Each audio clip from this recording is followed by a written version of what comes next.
Welcome to another episode of Let's Play Inter in FM2020. I'm Ater, the channel AterGaming, and I played a few games since last episode. But first, if you hear some background noise, I'm sorry for that. It's just from another apartment. I'm not sure what's going on. They have like the TV on really loud or something. I don't believe the microphone picks it up, but if it do, I'm sorry for that. But yeah, since last episode, we started off a good win in the last episode.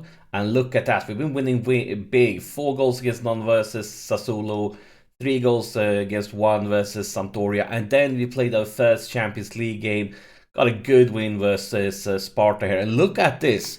Lukaku, hat-trick in the Champions League game. I'm not sure what he's up to. He must believe it's Haaland or something.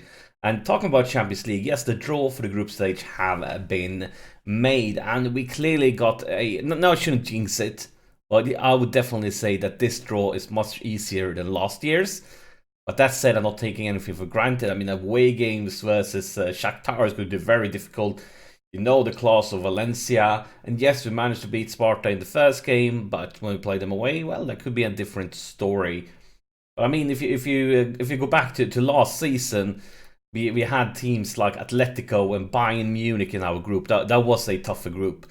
So hopefully this will be good news for us. And we clearly want to come up on top so we don't get into that situation when we get drawn against Liverpool that happened to us last year. And the transfer window have closed now. And we actually made a transfer. One last transfer. And I'm going to talk about it very, very soon. But first, let's talk about today's opponents. So we are playing versus Lazio, and if you take a look at the league table, Lazio is currently one of the top teams. It's just a goal difference between us and Lazio right now, with us being second and Lazio fourth. Roma is on top, but they have played one more game.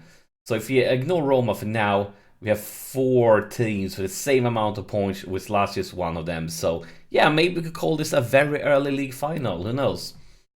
So let's get over to that transfer. If you take a look at my defensive line, Gutin is starting to get old. He's 34 now, which means that he's even. I mean, he will turn 35 during this season.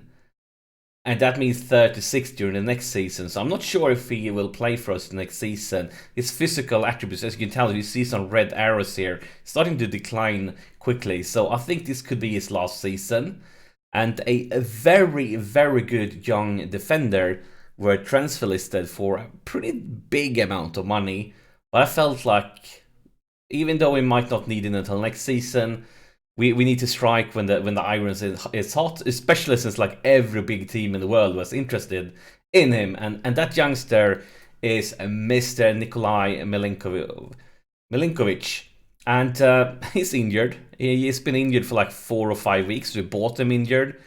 I just wanted to get him because, as I said, almost every big team in the world was interested in him. He's only 22 years old. He already looks fantastic. And when it comes to his potential ability, he still have quite some room to improve. So hopefully in like 2 seasons, all of these stats will be even better. And he's basically going to be a new Godin that's younger and much more suitable to Godin during his glory days. But since we signed Milinkovic, and as I said, it was a pretty big amount, 46 mil. Well, I mean, we have money in the bank. We still have 87 mil left for our transfer budget, just because we sold so many players for so much money.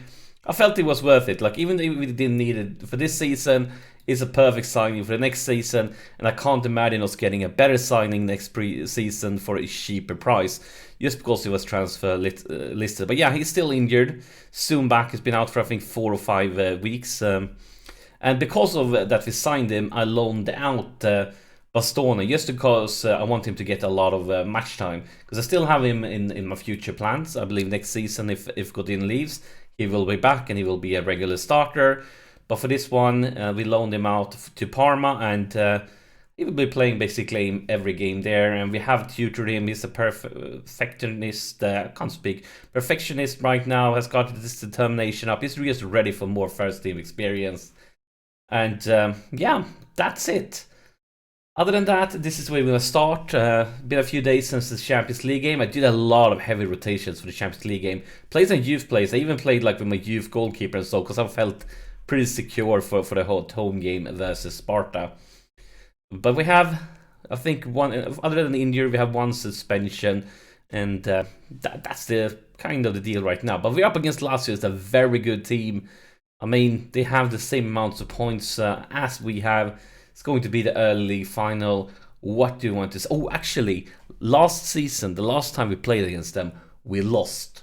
And we're going to go assert to here, and we're going to bring up that loss. We owe Lazio after what's happened in our last match. You go out there and get revenge.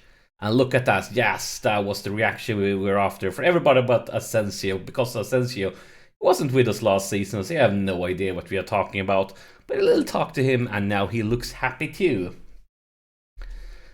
So yeah, game on. Second episode of the second season, and we're already demanding more. But where's the reaction? No reaction? No reaction at all, okay. And the potential injury, that's where it's some... I'm gonna keep him on for a little bit longer, just because of the fitness levels, but probably gonna make an early sub for Ambrosini, maybe in half time. I think that could be a choice, because now he has the ball and he misses the pass, but Sensi picks it up and he gets another try here into the box. And, well, Martinez tried. Martinez has been a goal-scoring machine. Get creative, guys. Let's see if that works better. Yeah, that was the reaction we were after. Martinez has been the new Haaland this far in the season. I think he scored like 4 goals or something like that. And then he was rested in the Champions League game where Lukaku scored a hat-trick. And... what's going on here? What are you doing, Haaland? Nothing. I don't want you to pick up a card here. And of course, Ambrosini, since he has a potential injury, every ball goes to him. You really want him to die, don't you, guys? And nope, no Haaland. Back here is De Vrij. Ambrosini. And where's this one heading? Oh, just outside by Bronzovic. Could have been a really beautiful goal. Oh, potential injury on Martinez too. And what's happening? Our team is dying. The free injured. Potential injury on Ambrosini. Potential injury on Martinez. This is not what we were planning for. We'll keep the other guys on for a little bit longer just because we can't... I think I'm gonna done all my subs at halftime. This is not great. This is not great at all, but we get one last highlight. 3 minutes of extra time. Must be because of the injury. And this goes all the way back to the Lazio keeper. And here is Mendy. Back to the defense. Can we somehow turn this one around? I guess that's probably it for this first half. Clock ticks on. No, one last highlight.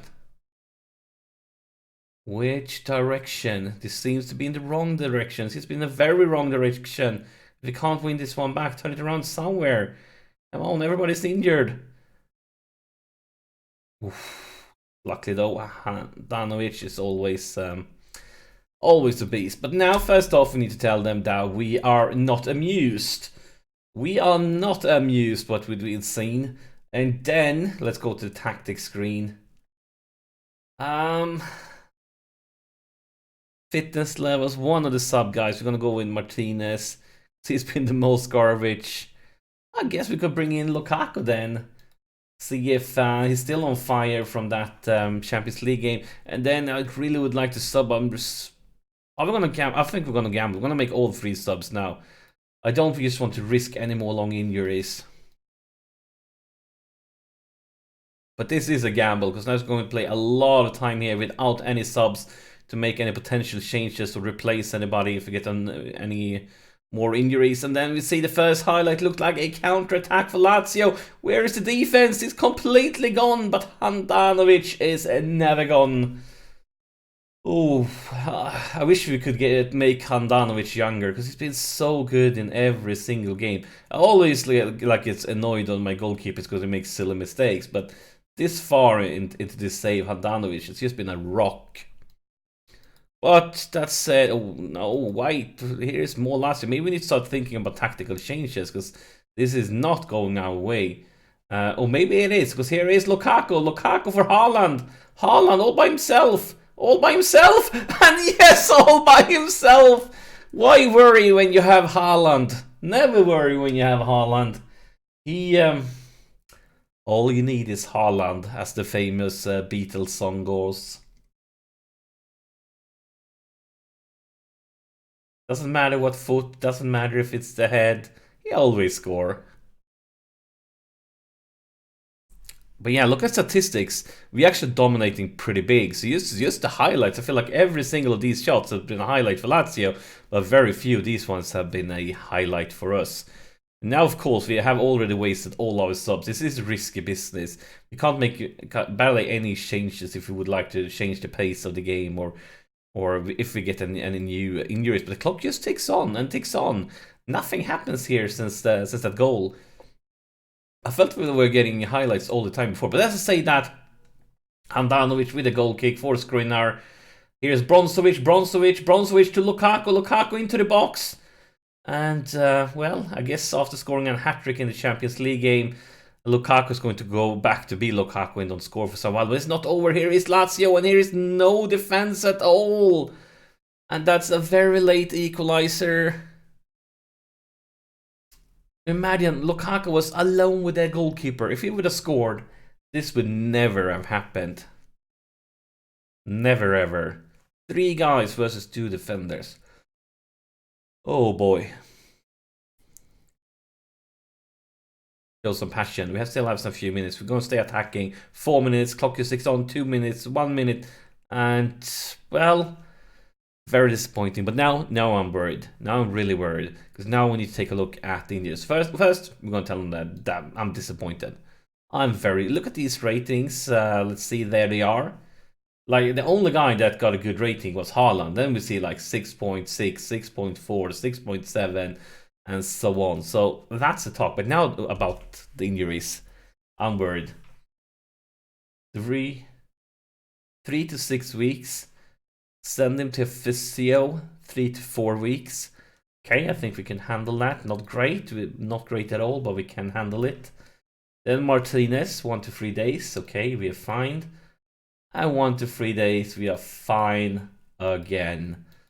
So yeah, a bit disappointed when they scored a late equalizer. But still early in the season, we have a lot of games left to play. And let's take a look at the schedules. Next episode, what do we have in store for you guys? Ooh, the next episode will, of course, be the big game versus Juve. Then ASAP after that, we're going to have the Champions League game versus Valencia. Yeah, we have some big ones coming up here for you. So, yeah, make sure to not miss the next couple of episodes. As always, thank you for watching, and I'll see you in the next one.